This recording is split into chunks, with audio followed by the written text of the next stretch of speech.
Hello, everybody, and welcome to episode number 23 of Confessions of a Market Maker. I'm your co-host, Ray, aka All Day Ray, aka the Bubble Wrap Millennial. And I'm joined here by my strapping co-host, trading's own Lazarus, man who came back from the dead, went from manipulator to defibrillator. It's all good, though. It's healthy nowadays, squatting 6 plates and smoking menthol in between sets. I'm talking about the gorilla of House Street, JJ. JJ, how's it going? Good. Wow, you had a lot of espresso today. Jeez. That's the key, man. Once I took away the coffee, just espresso, man, changed my life. Beautiful. Anyway, our guest today, she began her Wall Street career in 1991. A former market maker who was the founder and the CEO of Divine Capital. A frequent guest on Fox Business, a fox in her own right, aka DivineDani. I'm talking about Danielle Hughes. Dani, how's it going? What's up? How are you? I'm doing great. Glad you're with us today. I saw you were on Fox Business yesterday with Charles Payne. How did that go? Yes, he wasn't in, but it was great. It was all about the Fed yesterday. Everything was Fed. So we were just talking right after, the Fed said unch, and just giving some, the fact that everything, like 2019 is the flip of 2018 completely. 18, we tightened 4 times, and this year we're releasing the hounds. So it's a totally different year, and next year's going to be crazy. Mm-hmm. Yeah, looking forward to it. Start of a new decade. So, Dani, once again, pleasure you're on with us today. We're big fans of the women of finance here at Confessions of a Market Maker. It was funny when we first found out you were going to be a guest. The first thing JJ said was, "Oh God, I hope I didn't hit on her." Back in the day, I guess. I guess there was maybe a trading convention and both of your guys, your firms were at or something. That's so funny. Well, there were seriously like 7 women in trading at that time. So I just happened to be one of them. So it's totally fine, and I don't remember. So how's that? Yeah, good. Speaking of that, so just tell us how you started on Wall Street and your come up through the industry, just to give the listeners a little background on yourself. Sure. So I graduated from college with a degree in political science, which basically gives you no path to the future. And I thought, I guess I have to go to law school, but I didn't really want to go back to school. So I went with a bunch of friends cross country out to California and loved it. I was in San Diego. It was really beautiful. I was bartending, waitressing. My dad would call me up every week, "Get a job, get a goddamn job." And I was like, "I have a job. I'm making good money." I was bartending. But so one day, some guy who was at my bar was chatting with me, and he said, "You'd be a great stockbroker." And I was like, "What's a stockbroker?" So that I had no family in the industry. I had nobody, close to me, or even that I really even knew nominally who was in the industry. So I knew nothing about, what it was, but I was fascinated after going to his office and seeing all these fat cars and these guys with huge watches. And I was like, I didn't want the guys, but I was like, I want a car like that. I want a watch like that. What they're doing seems interesting. And so that's how I got into the business. So I was a broker for 5 minutes, and then I moved back to New York and got a job on a trading desk. And it was one of those things where I sent in my resume to Headhunter, and he called me up, and he was one of those guys who talks really, really fast. "I got the best job for you. It's the greatest thing in the world." And I'm from Long Island, so I'm living on Long Island, and he's like, "It's in Jersey City." And I'm like, "I'm not going to New Jersey." I'm not going to New Jersey for some job in finance, bro. I gotta go to New York. He's That's like, funny. "No, it's in Jersey City. You're gonna love it. And I interviewed for a job on a trading desk, and that's how I got into trading. Wow. So that was my path into trading. Yeah. That's funny. Even JJ himself, it wasn't something a lot of people we've talked to, they don't just start off right away right in finance. It's interesting. So the guy who found you in the bar, did he say specifically what was like, what like qualities you had that would make you a good stockbroker? I think I could just talk my way out of or into anything. Mm-hmm.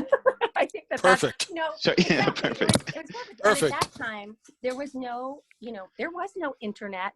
There was no way to research anything. The way that you got your information when people were buying stocks was like by some human on the phone. Mm-hmm. And so that, I guess that kind of equality was most beneficial. So somebody who's like dynamic and can talk, Sure. is somebody who at that time was going to be really good at the sales part. So Right. the guy's name was Anthony Elgindy, who has his own storied past, but he was the guy who actually said, you should come in and see my office, and he was extremely dynamic, and he was the head of that office, even though it was a firm that was national, so he just ran that particular San Diego branch. And then when he moved to another firm that he started with another dude, I moved with him. Me and like 5 other guys moved downstairs in the same building. And I got U5'd with cause, like for nothing. They were like, you stole leads. I'm like, you gave me a phone book. Yeah. A phone book that Eric said, like, those are my leads. So here's your phone book back. But no, seriously, they U5'd me, and they had to it took like 2 months before my license was back up. I remember that. I know. Jeez. Really funny. Really funny. Wow. And then when I became a trader, he opened an account with me. He was out of the business at that point, and he was running, I think it was Stock Lemon, but it could have been called something else. Anthony at Pacific. That's what he called it. Pacific Investigations or something like that. Something like that. And what he would do is he would get on, none of these companies were really reporting at that time. So this is over the counter stuff, bulletin board, pink sheets. And he'd get involved in something that he'd have inside information on. Somehow he gathered this. Of course, we know how he did it. Yeah. But, he would put out a report saying, I don't like this name. This is terrible, and I'm shorting it. And then the thing would collapse, and he'd call up the issuer, and he'd shake him down. He'd say, like, listen, I'll take my foot off your neck if you give me 100,000 shares of free trading or 1 million shares of free trading or whatever. Exactly. And that was his deal. And they couldn't figure out how he was getting all this information. But apparently he had a couple of stools in the FBI, actually. Wow. At the FBI. Indeed he did. Who were finding out information on these people, like, that this guy was arrested for drug dealing when he was, 22, and they figured it out because they essentially, I guess, knew what machines this information was coming from. And so Exactly. they found people. But this story. The story because I was on the other end. the FBI agents had their brokerage accounts with my boss at a firm that I had gone to because my prior boss got arrested by the FBI for trading for the mob. So I went to this new firm where the guy was like a PhD in analytical chemistry, had his own jet and flew it. So I thought he was an intellectual, but no. We have dirty FBI agents with their accounts in Canada because, of course, there's no reporting. Oh, my God. And that's where they were clearing the stock, Wow. And I got invited to that guy's house, Ilgindi's house, the weekend before he got arrested. And thank God my ex-wife was the most suspicious person in the world. I said, I'm going to San Diego on my boss's private jet, to meet this client. And she looks at me, she goes, you're not going anywhere. She goes, this is a trap, right? This is a trap. 2 days later, he gets arrested. I saw him on CNBC. I got up, I walked out of the office, never walked back in there again. Oh my gosh. Yeah. So was that right after 9/11? Exactly. It was, yeah. And his background, so I think he's Egyptian. Mm-hmm. And he must have been tipped off because he was trying to get on a plane with a fake ID and That's a bag right. of jewelry. Yeah, exactly. The bag of jewelry. The bag of jewels. Oh my God. Yeah. And they sent him directly to the Brooklyn House of D. So yeah, so the Brooklyn Detention Center, where everybody I know has been there. Yeah. Oh crazy. God. Yeah. So this is funny, folks, because what's going on is she was on the, the market makers were on the other end of all these crazy transactions, and all the craziness was happening in Canada because it was technically offshore at the time. Right. So, yeah. Wow. That's so true. That's crazy. These stories never get old. It's the type of shenanigans that go on, and I talk to JJ, and every time we're on the phone, he remembers something different that went on back in the day. It's incredible. It's incredible. So Geez. Dani, I want to ask you about not only the difficulties but the benefits of being a woman on Wall Street, and I just want to like preface it with, like my background's in poker. I'm a poker player. And Right. I dated a girl once, and it's like a big issue in poker, like, oh, women get mistreated in poker. But she, in which they do. I'm not trying to say they don't, but she also used it to her advantage, because a lot of times guys soft play her at the table. They would Right. show her her cards. Like when she folded, they would show her cards, like, oh, like, look what I'm playing. And so she would use it actually as an edge and Yes. as an advantage. So yeah, I would just like you to speak on the difficulties, but also maybe the benefits. Yeah, I mean, I'll start with the benefits. I mean, one of the things that I found, like when I first started in the business at that boiler room, where they literally took your chair away in the beginning of the day, Exactly. gave you a phone book and said, start dialing for dollars. And one of the objection overcoming things was like, well, I have to ask my wife.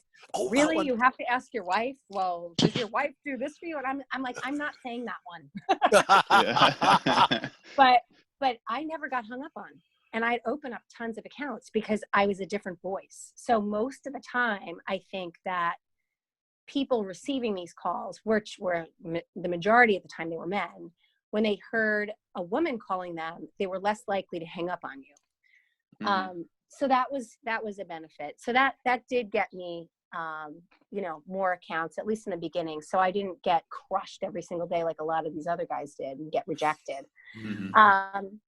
The other benefits, I think, are a lot of what you just spoke to, with respect to not really being taken seriously and using that as an advantage, because you're going to find out more information, or they're going to get sloppy. And Right. so you have a way that they probably wouldn't literally let you see their cards, right? Mm-hmm. If you were a man. So there's a lot of ways to kind of work the advantage of being a female. And even now, like going into meetings where we're meeting with treasury teams and I've upped my game since I was trading like bulletin board and pink sheet stocks. So now my clients are, large Fortune 100 companies. But walking into some of those treasury teams, it's all guys. Mm-hmm. And then they see me and they're like, oh, okay, great. They're used to seeing just a bunch more guys coming in. So it just changes the dynamic. I do think that there's, certainly some detriments. I wasn't taken seriously for a long time, which pissed me off. Mm-hmm. When I was at my longest tenured market making firm.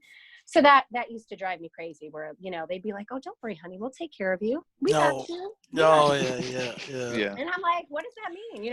I mean, at first I'd be like, okay, great. Yeah. And they never took care of me. Exactly.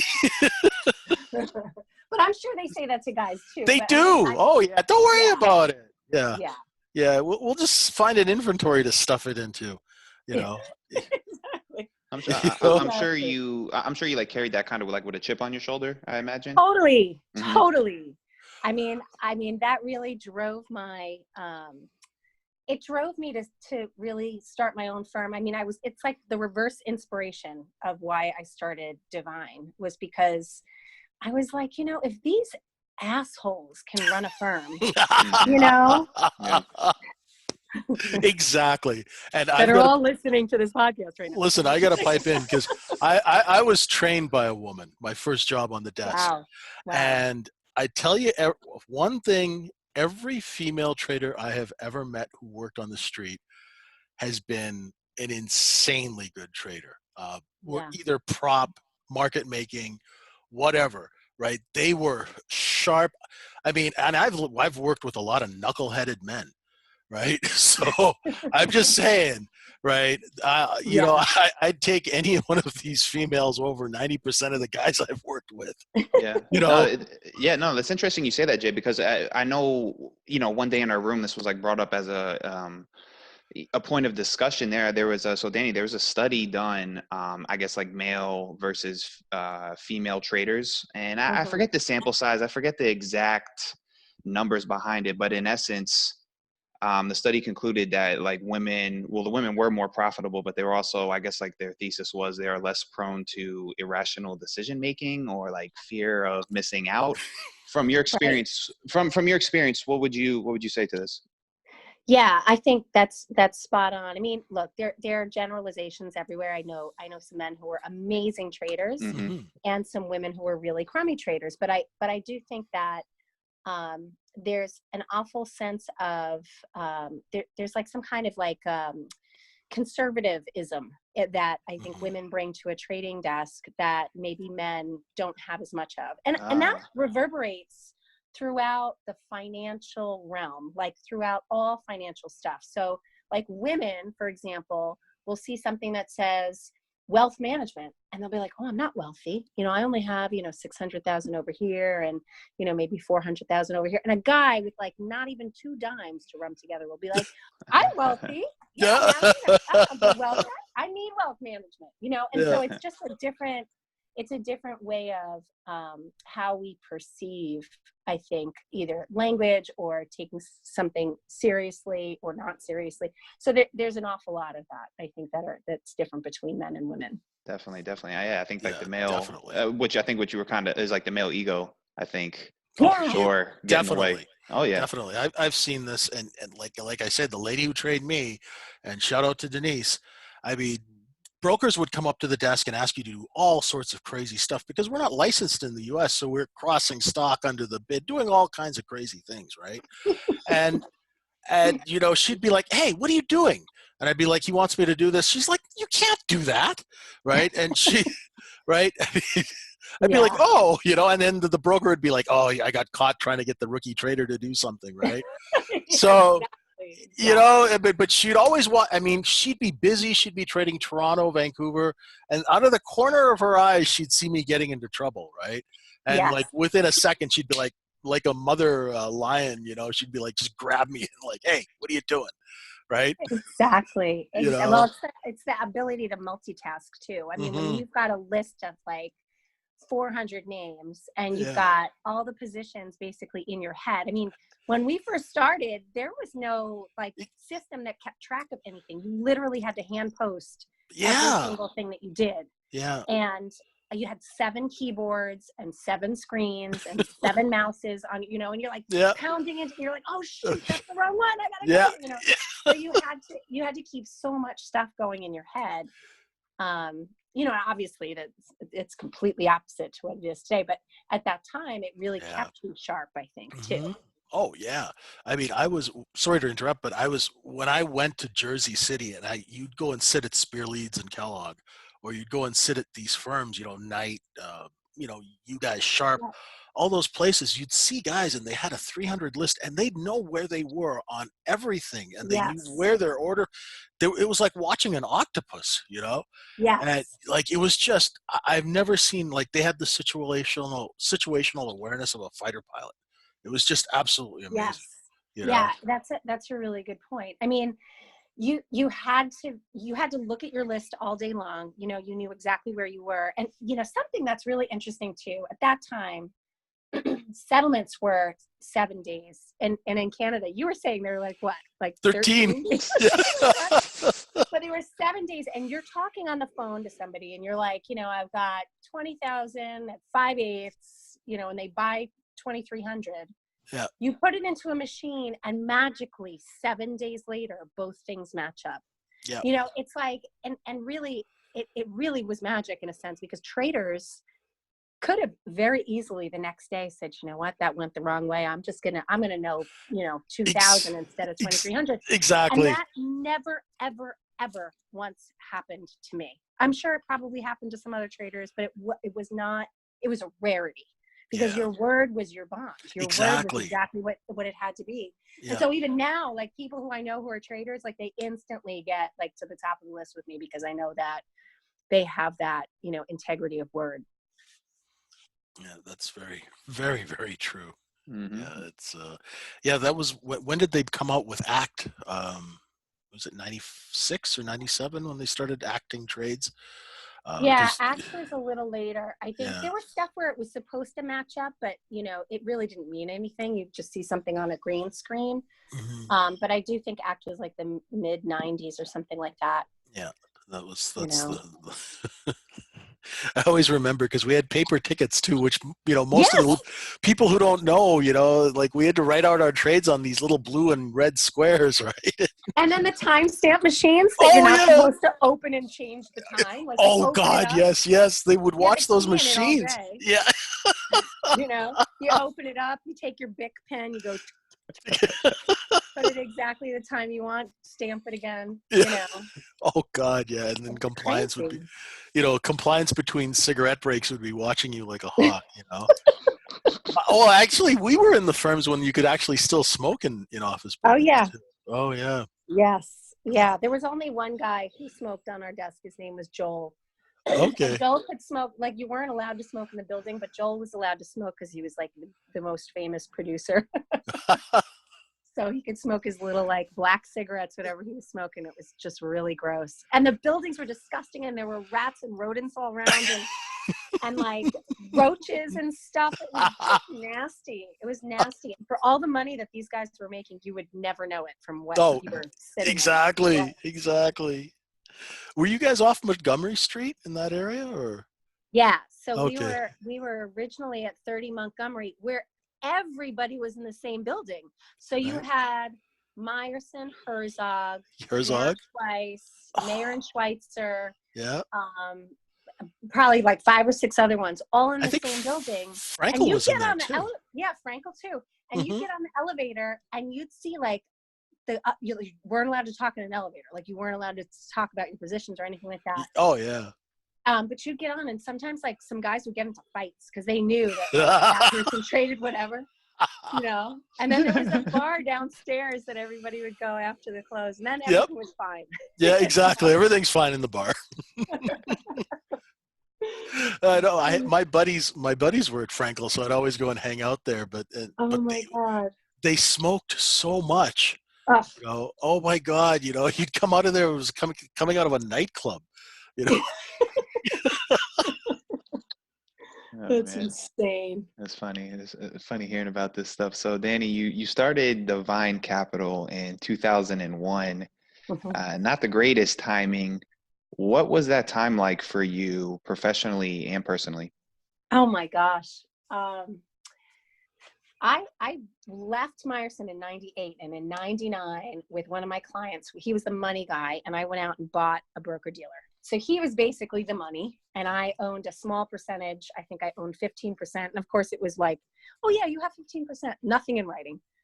And Mm. so we were running that firm, which ultimately became Divine, but he ran out of money in the .com collapse. So that was in like,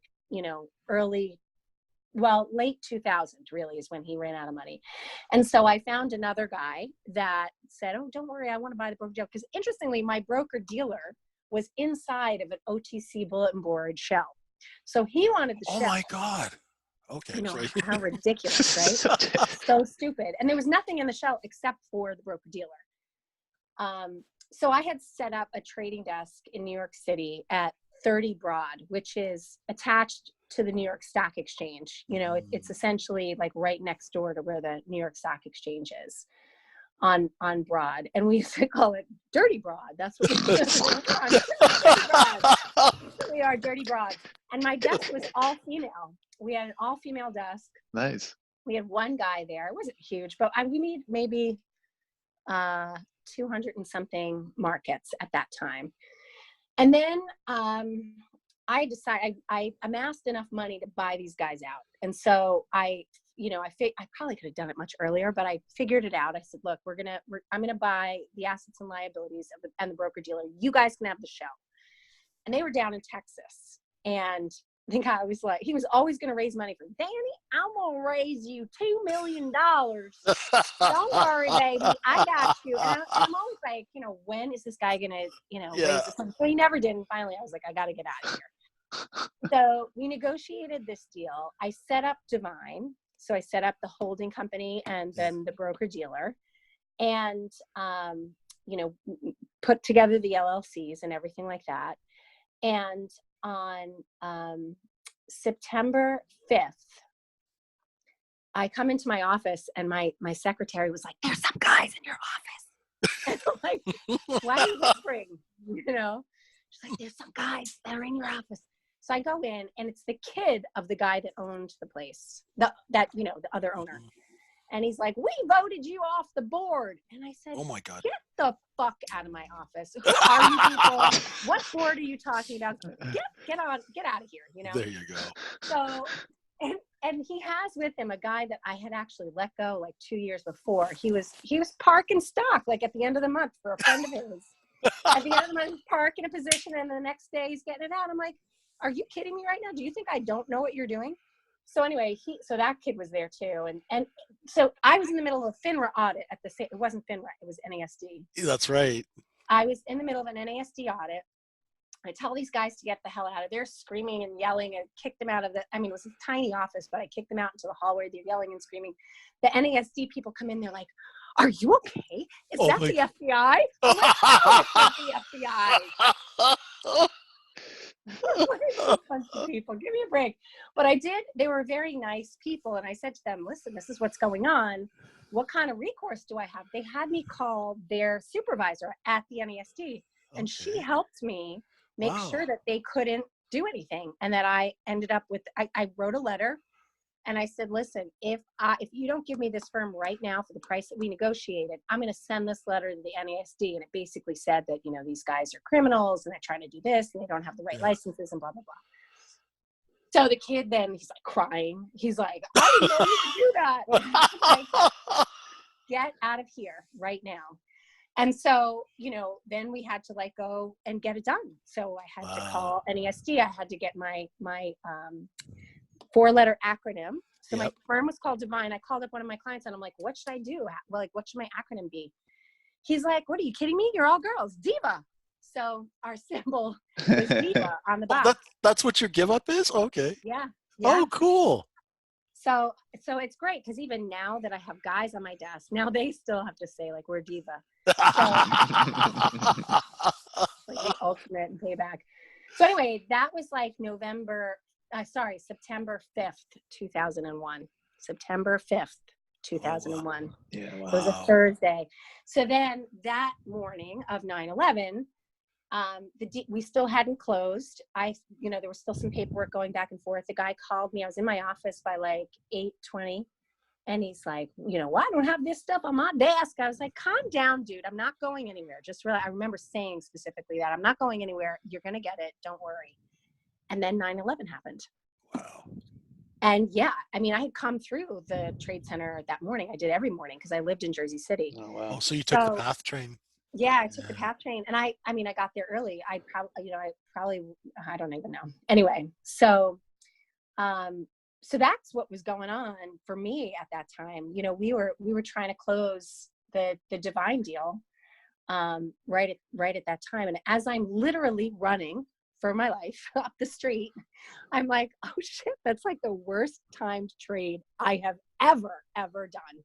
I couldn't have timed it more poorly, but things happen for a reason. And I really felt like Divine was the right name for the firm for so many reasons, mostly because I believed that, and I do believe that there's a higher power. It's not just money. There is something else that we all have to aspire to and envision. And so we came out of it okay. We built the firm up, built an institutional desk after that, and then we made our move higher.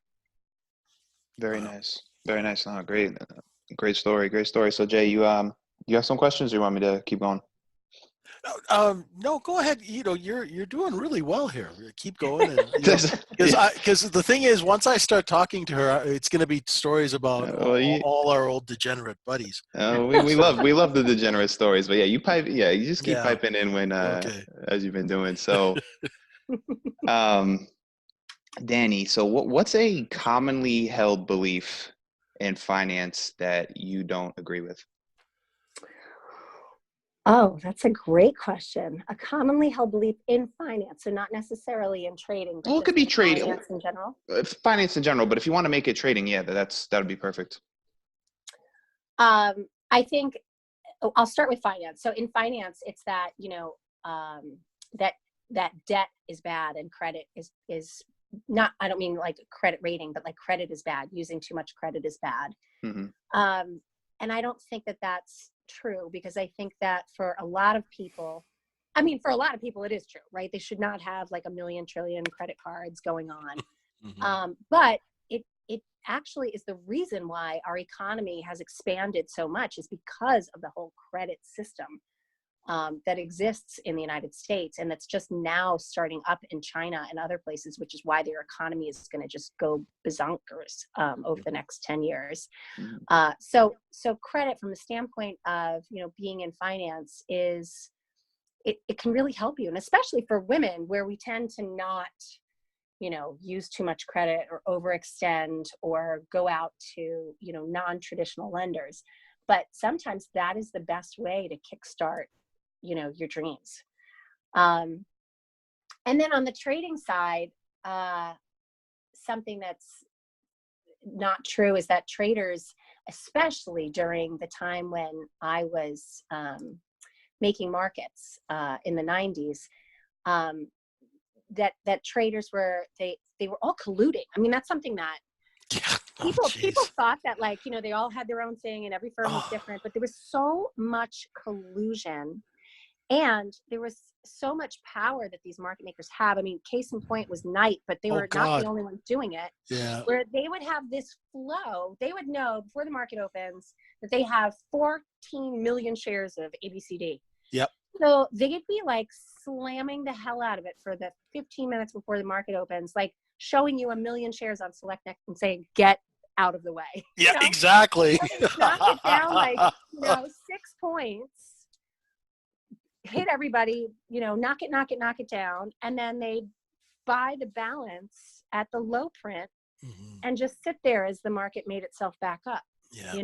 So the level of insider information, which wasn't like, oh, they have this great cure for cancer. It was inside information like, oh, there's 9 million shares for sale, and these guys really need to get out. You know? Oh yeah, definitely. Oh, geez, I remember those days. I remember people would give their like pinky to like work at night. I know. And I actually got hired at night. So I left Did Meyerson. you? I left Meyerson in 90. This is kind of a funny story. I left Meyerson in 95. So I was there from 92 to 95, either 94 or 95, I forget. And I left because I was like, I am not doing any good in the world. Really? I am not helping anybody. I'm not, what I'm doing is not additive to the global means of anything. And I feel guilty about being here. So I left. Really? And I swear to God. And I became a headhunter. And it was like just the worst. Yeah, it was like the worst. Although I met some really great people, I have to say, some friends of mine that are still friends to this day. But it was like, I was like, what was I thinking? So I went back to Meyerson. Okay. And before I did that, I went and I interviewed at night. So I know Kenny Pasternak. I've known him since he was at Troster. Okay. And before he started night. So I went up there right when they were kind of starting it off at 525 Washington. Yeah.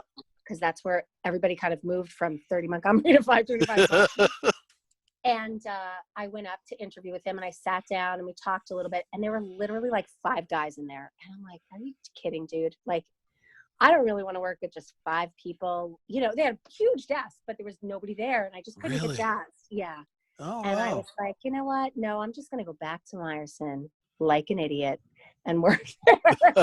And so I didn't. They were right upstairs from us too. We were like the floor below them. Okay. Wow.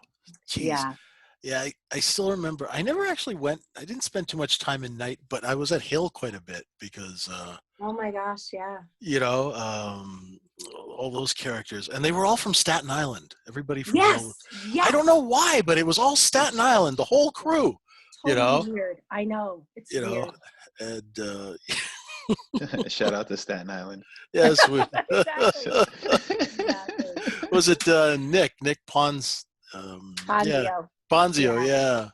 Oh man. It was always a People. character. I don't know these people, but I know some people from Staten Island and their characters for sure. But, yeah. I just Jersey City. I just have such good memories of those places. You know, it was the best time, I think, for me. It was a fun time. It was definitely a fun time. Yeah, we did have fun. I don't ever remember making so much money and laughing laughing so much. You know, because it was okay to be politically incorrect. In fact, it was encouraged. You know, I mean, because my call at Meyerson was Bobo, and with the advent of the internet, Bobo, if he got a hold of your email, he would send you these very lewd. Oh my God, the worst. They were pornographic really emails. Totally. And I remember getting some of those too. And the crazy thing was our desk was completely not unpolitically correct. The kind of language and ridiculousness that happened on those, and we weren't the only one. They were all like that. Oh, I know. It was like Animal House. It was totally. And there was like a time where it was really fun for me. And then there became a time when it was just really not fun anymore. Yeah. You know, because it's not so much that it's debilitating. I mean, I used to take those guys apart at the seams when I had kids. Totally, like completely take them apart at the seams. Like one of my favorite insults was, dude, I used to eat 2 guys like you for breakfast and be hungry by 10 o'clock. So give me go, let's take a seat. Oh my God. We used to just really rail on each other and the eating contests. Oh God. Yeah. Gross. It was just gross. But it was a fun time. It was really a fun time. And you saw when things started to change, because when we first got into the business, the parties were outrageous. Oh and there was so much money and there was so much food and everything was at the highest end of this and these crazy hotels and like where they have Staney. Did you ever go to Staney in the city? Yeah, definitely. And did you ever go to the one in Whistler? Oh yeah. That was awesome. That's where I met you, I think, probably. Yes. And the one in Colorado was really good too. The one at Beaver Creek. Okay. That one was great too. But they would have these crazy events where, I mean, Donna Summer sang at one Staney.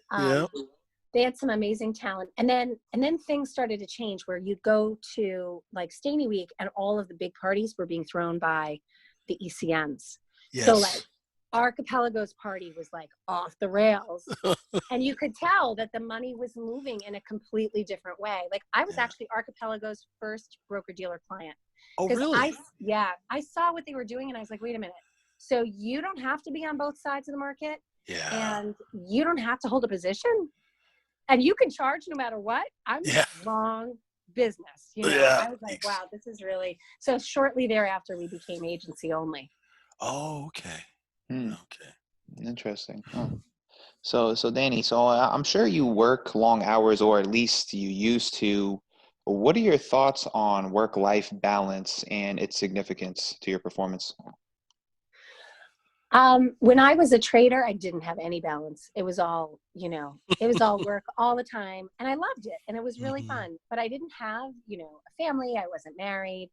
I was just a kid going to every single party and then, showing up on the desk at least on time every morning and asking somebody for Advil, but, but then, when I started my own firm, I had gotten married in 2001 and my husband and I both worked insane hours and it was fun. And we lived in Jersey City. And so we had access to Manhattan. So we were having a blast.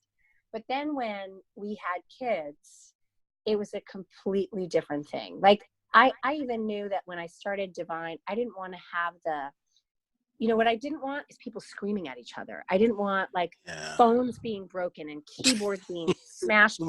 Like, I wanted people to talk with respect to each other. So I wanted to have that kind of environment.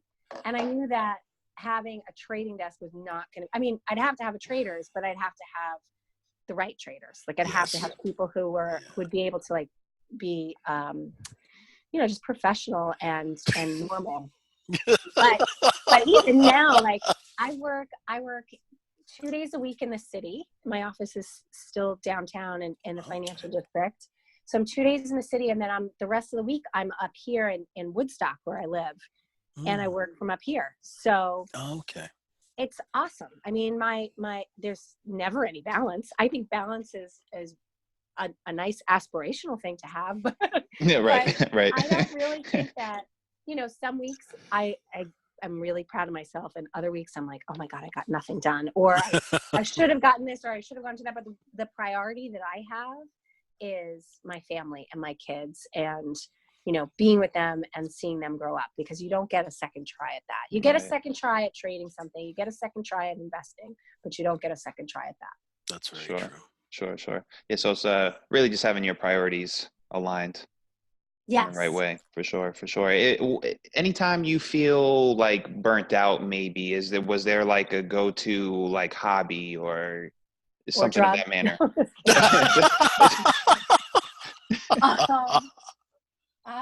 Was there a go-to? Yeah, I mean, I'm a big reader.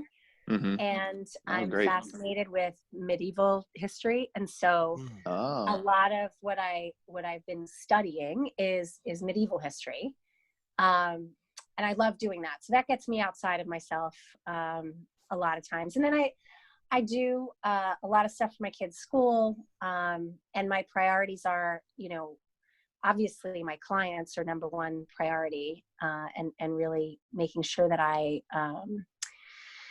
know them really well, and that I understand what their problems and issues are. And, I've gotten to the point in my career, and this was probably a decade or so ago, but I got to the point where I was like, I'm only going to, do business with people that I want to do business with, not the people that I have to do business with. I don't want to take any kind of crap from clients. I want, in the same way that I wanted my trading desk to be respectful and professional, I wanted to have those same kind of relationships and create that kind of environment for myself, at work. So.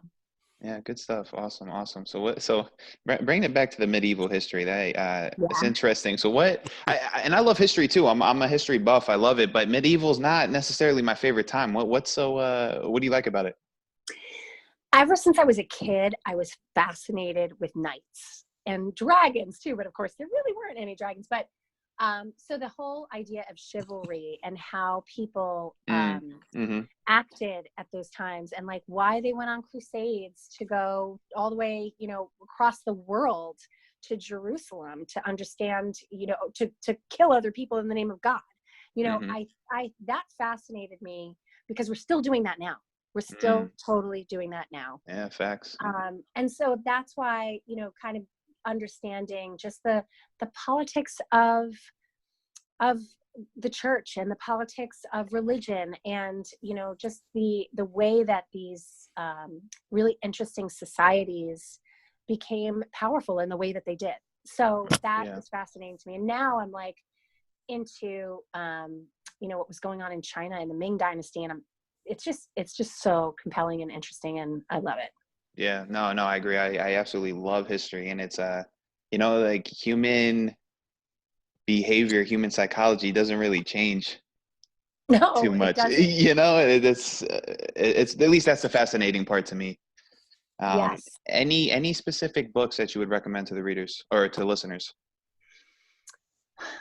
In that time period? It doesn't have to be in that time period. Maybe just a favorite of yours, or something that was really, like I've read books and I was like, damn, like I've really felt it, and it, just anything of that nature. Yes. So one of my favorite authors is a woman named Barbara Tuchman. She lived in the 1900s, and she wrote generally about war, but she wrote a book called The Guns of August, which is kind of the lead up to what happened in World War I, and all of everything that happened, and all of the confusion and the reasons why that war started. And the way that she writes it just takes you there, and she gives you this deep dive into these people's personalities, to the point where she's saying that this guy used to always eat his food and spin it through his mustache, like, so you were like really there, like, you get to know them so well. And she wrote this book called oh God, it's something mirror. It's A Distant Mirror is what it's called. And that book is about the 14th century.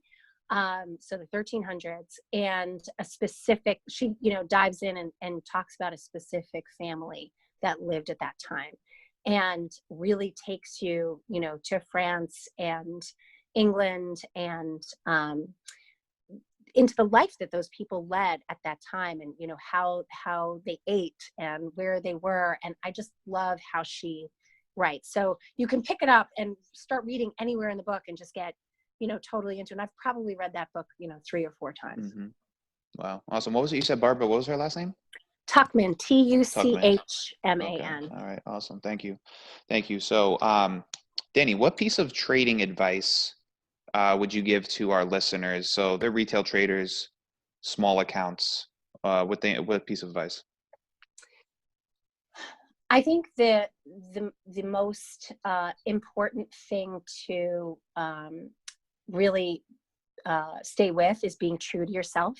So if you are studying a theme or a story or a specific, name, and you do the research and you really believe this is your thesis and this is why you're buying the stock, and then the thesis or not the thesis change, but the situation changes, like it's not like that anymore, then you got to cut and run. It's the same thing as hiring and firing.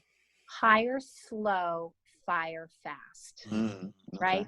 So same thing, buy slow, sell fast. When you see that you're wrong, get out and move on. If you ever make a mistake or you have an error, get out and move on, sell it or buy it back, whatever it is, and just move on and stop, and don't try to trade your way out of a problem. Yeah. Oh boy. Yeah. Oh yeah. That's just the worst. You're holding on to something that you didn't even mean to buy or sell. Oh, and you're like, geez. okay, well, maybe this will go the other way. And it's taking up all your energy. Exactly. Oh yeah. Right. It's the worst. Yeah. No. Yeah. Yeah, absolutely. And we were we were talking to Damon Pavlatos. He was telling us, he was saying that there was a trader, he had like a 50% win rate, but the guy was a profitable trader because he cut losses quick and his wins were so much bigger than his losses. And it seems like a simple concept, but it just really hit home to me. Yes. And it really probably just comes down to being disciplined. And, that's what I wanted to ask you, Dani. It was something I've been thinking on, and what you brought up, traders are different. Everyone has their own style, and stay true to yourself. But do you think there's certain qualities or skills that every successful trader has? Universal, yes. a universal. Yeah. I mean, good traders, the ones that stick around for a long time, are super disciplined. They're disciplined, and then they will admit when they screw up or admit when they make a mistake. Not because when you fake it, when you're like, oh, I'm not going to say anything about that. You're not being disciplined. Right. You're not Definitely actually saying I need to learn from that. Right. So it's constantly learning from yourself and honing and being disciplined in what you're doing. And, markets change, but really they stay the same, much like history, because the same shit keeps happening over and over. We just didn't see the pattern for it yet. I feel like we're in a market right now where we're in 1999 and it's just starting to take off, to the upside. Right. Wow. And the wheels are coming off and all reason is out the door, and people who are like, oh shit, I was in cash and I better not be anymore, are going to come flying in. Even though we've seen a lot of money come out of the markets, I think there's a good chance that could happen. Because when you look at some historical ways of looking at the market, like Cape, for example, you're at 30, where the typical mean is 17. So it's a time to certainly have your eyes wide open, but the trend is always your friend. You can't buck the trend. And even though you think it's completely wacky and totally off, you still have to trade the market. You still have to be in the market that you're in. You got to love the market you're with. Exactly. For sure. I like that. I haven't heard that before. The trend is your friend. I like that. Oh, you haven't heard that? That's an old one. Yeah. Oh, no. I guess, not me. I'm still new to all this, but good stuff. So, Dani, as you know, the show's called Confessions. So we're gonna need a confession. You know, whether it's a wild Because she is incident. a market maker. And she is a market maker, so it's perfect. You're like Yeah. the perfect type of guest. So any confession that you can share with us. Oh my gosh, where do I start? Where do I start? My goodness. I think, you know, my big confession would be that, like, I really didn't even know the rules when I got into this business.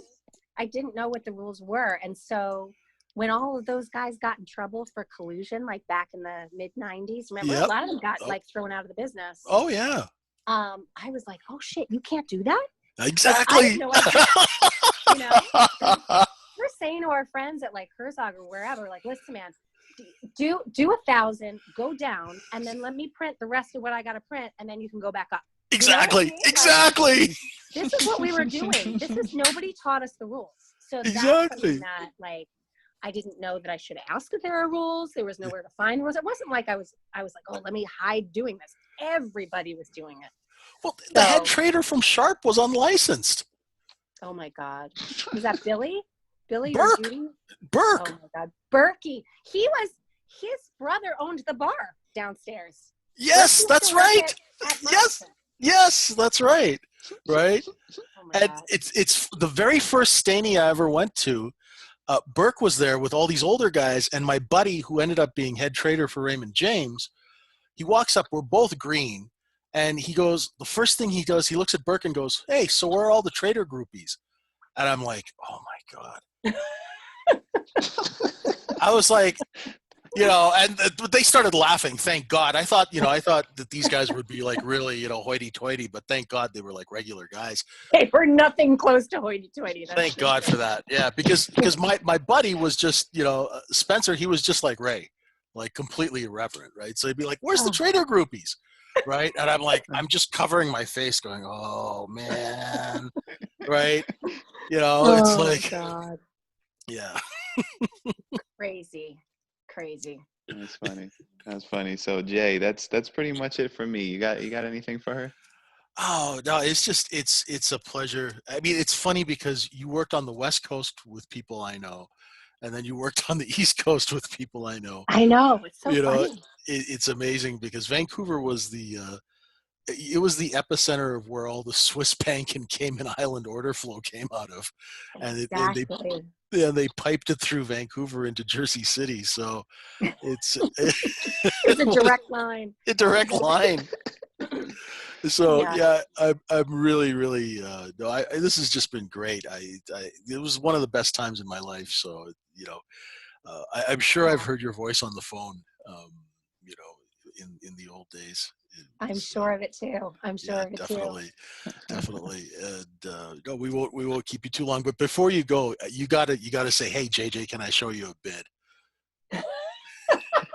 No, I'd actually say, "Hey, JJ, can I hit that bid for you?" Perfect. Even better. Oh, I miss hearing that. I miss that so much. Yeah. Oh, that's so funny. funny. I know, I do too. I you know, hit the bids, hit the fucking bids. You know, it was like a crazy time. I miss the human interaction. You know, this electronic trading's great, but boy, I just miss talking to people on the phone. Yes, agreed. I do too. And you know, we get the pleasure of at least talking to clients who, you know, who are using us to facilitate their flows and using us as their experts. But it is different. It's a different thing. Yeah, it is. It definitely is. And the practical jokes, you know, I mean, something would happen in Vancouver, and then I'd get calls from Boca, you know, guys giving me the gears, you know, that stuff. I miss that, you know. Oh, I mean, when I first started on the desk, one of the things that they were like, "Okay, honey, you ready to answer the phone? Like, we want you to answer the phone now." And I'd be like, "Okay, what do I do?" And they're like, "Don't worry, you just scream it out, right? You just scream whatever they say, just scream it out. And then the trader will say, you know, what do you got?" And I was like, "Okay." So the phone rings, and of course it's fucking Joel, right? I didn't know that. But they were like, you know, "Hi, Underwater Airlines. What's the market for Underwater Airlines?" So I'm like, "Underwater Airlines," and people on the other side of the desk, what, honey? I can't hear you. Say it again. Underwater Airlines. You know, that one. And Dewey, Cheatham and Howe. What's your quote? Dewey, Cheatham and Howe. What do you got? You know, and everybody's like, wait, I can't hear you. It might be Sal. Scream it over to him. He didn't hear you. You know, so they had me screaming like an idiot. And I mean, I must have probably done about 7 of those before I finally got wise to them, because I was like such an idiot, you know. Yeah. But it was really funny. That's great. I love hearing all these stories. So, you know, with that, it's going to conclude this episode of Confessions of a Market Maker. If you guys enjoyed the podcast, please rate and review it. If you're interested in learning market profile, if you're keen on trading a liquid market, if you got a small account, if you're a crude oil trader, come join JJ and I at microefutures.com. Dani, tell the listeners where they can find you and anything else you'd like them to know. Sure. I'm on Twitter at DivineDani. Divine is spelled Divine. And I'm usually on Fox or CNBC once a week talking smack. Hey. With Charlie Payne, who I met back in '95, and we used to call him Billy D. Williams. That was his nickname. He is awesome. He's a great friend of mine. Mm-hmm. I adore that guy. He's a nice man. Yeah. I met him when I had just entered the business at a Discovery Expo, and he was very nice to me. But my client, this crazy Canadian promoter, knew him well, and we used to call him Billy D. Williams. He loved it. So he's got that vibe. Yeah. Oh God. All right. JJ, any parting words for yourself? No, it's been an absolute pleasure having you on the show, and thank you. You took me right down memory lane. I'm on Montgomery Street right now, and it's wonderful because I'm stuck up in the middle of Canada right now, and it's -30. So. Oh my goodness. Yeah. So Montgomery Street is like a tropical dream for me right now. Exactly. Yeah. Well, I invite you guys to come visit me in the city anytime you're down there. Would love to see you and host you and take you around to a couple of fun places. Absolutely. We take you up on that, Dani. Thank you so much. It was a pleasure having you. Thanks for joining us. And so for DivineDani, for the Saskatchewan Savage, I'm Cannoli Fingers. You stops. All right, guys. Good night.